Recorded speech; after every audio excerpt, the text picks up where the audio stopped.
speaker is typically somebody who is giving a prepared presentation based on one of the manual projects that we have. And each project has guidelines. Their speech evaluator is given a copy of those guidelines so that they know what to look for and what the focus of this particular project is on.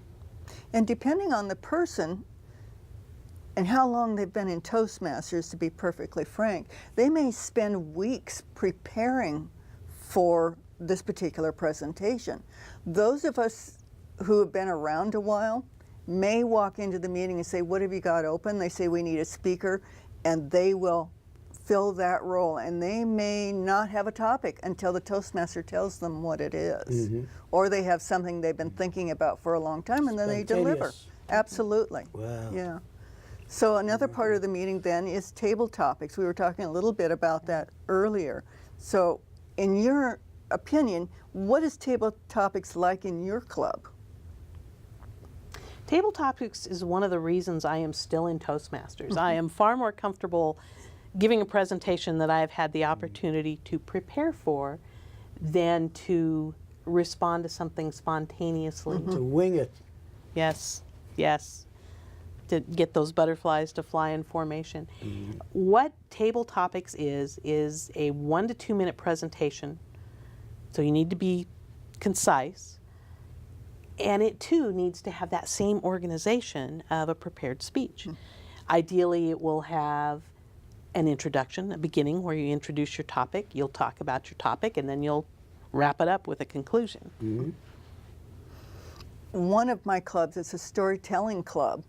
And what we will do for table topics is someone will start a story, and then we continue to build that story through the exposition, which is the opening, and then tell the story and then wind it back down to the end. And that will go sometimes for the entire table topics session. And it's quite fun.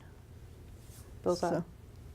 And then you've got your ancillary roles. Like I started to say, you've got a grammarian that's looking for word of the day.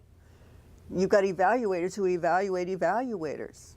And a timer. That's true. The timer, I think, is one of the most important roles. How is that handled in your club? As far as how it's performed or how it's selected? However. In our club, people typically sign up for themselves what role that they want to do on any given week. In other clubs, the Vice President of Education will assign those roles. The timer is critical to not only helping keep the meeting on time, but as some support to your speaker, so you know how much time do I have left. Oh my goodness, I'm at the green light, I've met my minimum time, but that means I only have 2 minutes to wrap it up and I'm only halfway through my speech. It's what those ancillary roles that Phyllis has referred to help with is not just to support the speaker, but you also learn to listen and pay attention and give feedback. So listening skills are really a major component of becoming a leader. Yes, agreed. And I think that the Toastmaster plays a really important role. Not only are they keeping the meeting concise and within the framework, but the Toastmaster has an opportunity to learn how to put together an event. And I have friends who use this outside of Toastmasters. I have a very good friend who was the chairperson for the Democratic Party in Washington County.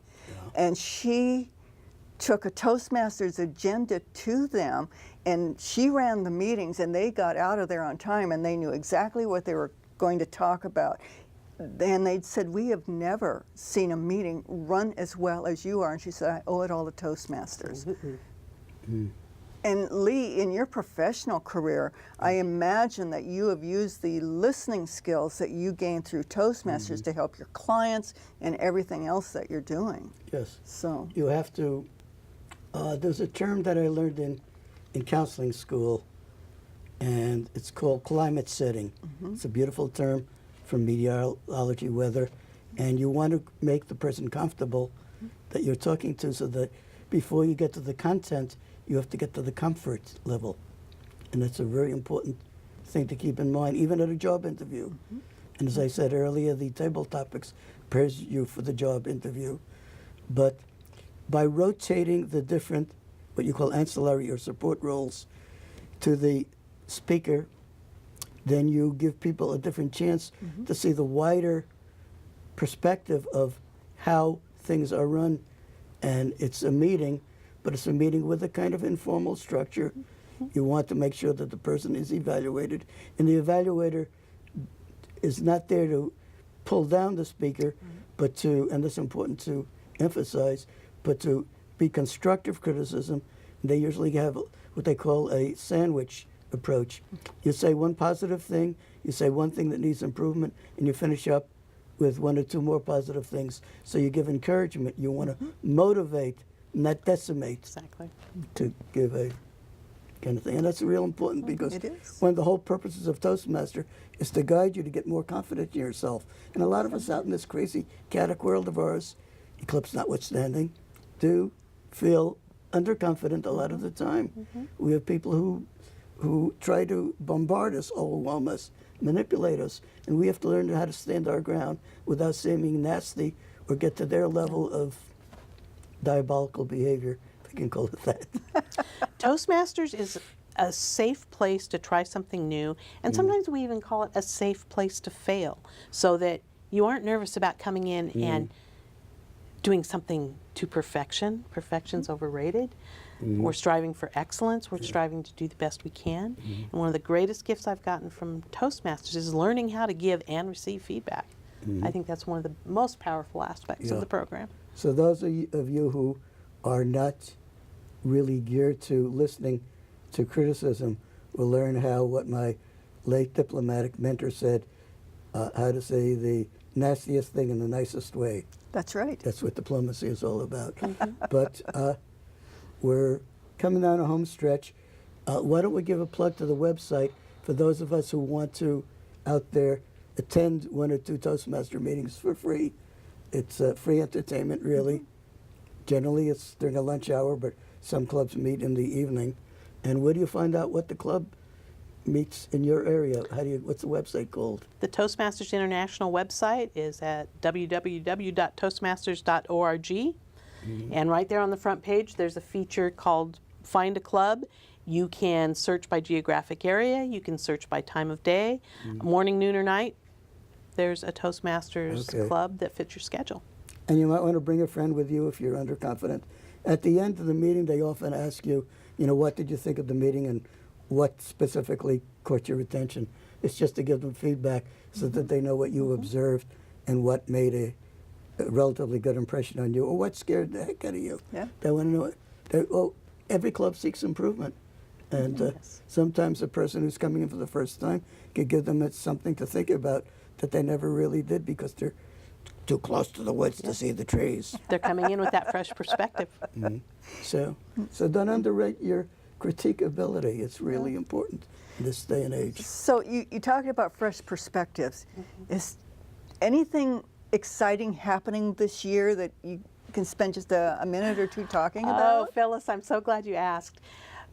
Toastmasters International is introducing a revitalized program called Pathways.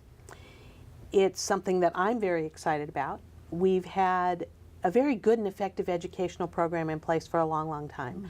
But this will be updated. It allows people to focus more on their own area of interest. Everybody joins Toastmasters for a different reason. And it will allow more customization. It's a more modern, more web-based program. Still has the club meetings. There are lots of things about the program that won't change, but it opens up a lot of new options. And that will be rolling out in our district here very soon. I'm excited. Oh, good. I'm pleased to see that something new is happening. And I know that there are 10 paths that people can walk down, and relevancy. It's going to be more relevant than Yes. what we've had in the past, so I'm really pleased with that. So Lee, back to you. You're the Yes. host of this little get-together Our today. gig, rhetorical gig, yeah. I wanted to say, with Labor Day on the horizon, this show will probably play around Labor Day week and beyond. Use this as an opportunity to get ahead, advance both stature-wise and maybe money-wise in your field of employment, whatever it is. Come to a Toastmaster meeting or two, get an idea of what confidence-building measures you could actually use and apply to your career building. Learn how to do better job interviews, how to be part of a staff meeting where you could speak up and boost your cause of what needs to be done to make the organization more effective. And that's how we could benefit each and every one of you out there. Okay? So thank you for Donna for being part of Oh, it. Lee, my pleasure. And Good to Phyllis? see you again, Lee. Okay, carry on.